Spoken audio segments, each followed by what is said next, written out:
हाँ, नमस्कार। आज हम बात करेंगे राधिका यादव हत्याकांड के बारे में, जो एक पिता की दुख भरी कहानी है और जो एक टेनिस खिलाड़ी का दर्दनाक अंत है। पूरा प्रकरण में राधिका यादव एक टेनिस खिलाड़ी है, जिसका देश विदेश में उसने देश के लिए खेली है। उसका एक अच्छा खासा नाम है और वो एक टेनिस एकेडमी चलाती है, जिसके लिए पैसा उसके पिताजी ने दिया है।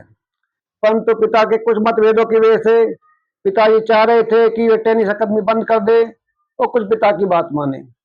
पिता इस बारे में व्यथित थे और पिता को इतना दुख हुआ, वो लगातार अपनी बात को बताने वाले थे। उन्होंने ये कहा कि बाद में पुलिस को ये बताया कि जब वे गांव में जाते थे तो कुछ लोग वो ये बोलते थे कि लड़की की कमाई खा रहा है, और वो कहते थे कि लड़की की वजह से मान सम्मान में गिरावट आ रही है, जिस कारण एक पिता ने दुखी होकर अपनी बेटी को गोली मार दी।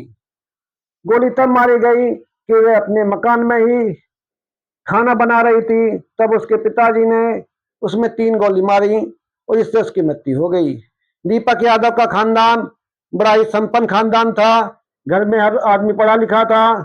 साथ के साथ दीपक यादव को किराए की काफी आमदनी होती थी। वो पॉश इलाके में रहता था।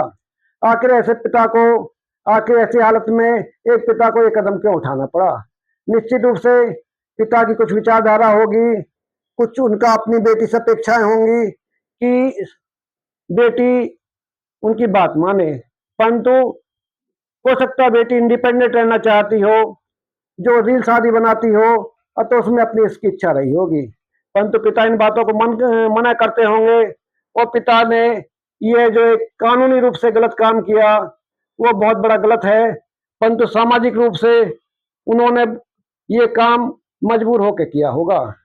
कुल मिलाकर जो ऐसे हालात हैं, जो ऐसे सामाजिक मुद्दे हैं, उसमें बड़ी जद्दोजहद होती है और इस प्रकार के जो अपराध होते हैं वो भावावेश में हो जाते हैं, या उसमें पिता गलत निर्णय ले लेते हैं या बेटी गलत निर्णय ले लेती है।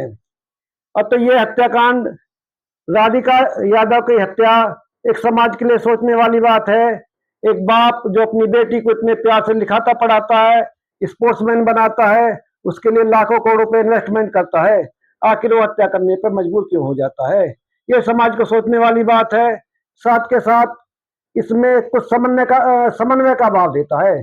कुछ पिताजी को झुकना चाहिए था, कुछ बेटी को झुकना चाहिए था, और एक दूसरे से समन्वय मिलाकर अगर रहते तो बहुत अच्छा होता। परंतु आज का जो समाज है वो रील शादी के चक्कर में इतना ज्यादा पड़ा हुआ है, अतः इस प्रकार की घटनाएं समाज के सामने आती रहती हैं। इस घटना को अंजाम देने के बाद दीपक यादव ने अपनी गलती स्वीकार कर ली है और हत्या करना स्वीकार किया है। बाकी घर के सदस्य सब चुप हैं। जब बाद में पुलिस इन्वेस्टिगेट करेगी तब असली सच्चाई खुल के आएगी। परंतु मोटे तौर पर देखा जाए, ये एक पिता और बेटी के संबंधों की बात है। पिता अपनी बेटी को इतने लाड प्यार से पालता है और उसके बाद जवान होने के बाद अगर पिताजी को एक कदम उठाना पड़ा तो पिताजी की हालत भी समझने लायक है और उनको बहुत दुख हुआ होगा। परंतु दुख कितना ही बड़ा हो, कानूनी रूप से ये किसी की हत्या करना गलत है और अपनी सगी बेटी की हत्या करना बहुत ज्यादा गलत है। कुल मिलाकर परिवार के सपनों का अंत हो गया। एक बेटी जो आगे समाज के लिए कुछ कर सकती थी, अपने नाम रोशन कर सकती थी, पिता का नाम रोशन कर सकती थी, इस घटना की वजह से वो घर बर्बाद हो गया। समाज को इन बातों से शिक्षा लेनी चाहिए और कोई भी समस्या हो उसको मिल बैठकर सुलझाना चाहिए और ऐसी हालत ना आ पाए कि किसी बाप को अपनी बेटी की हत्या करनी पड़े।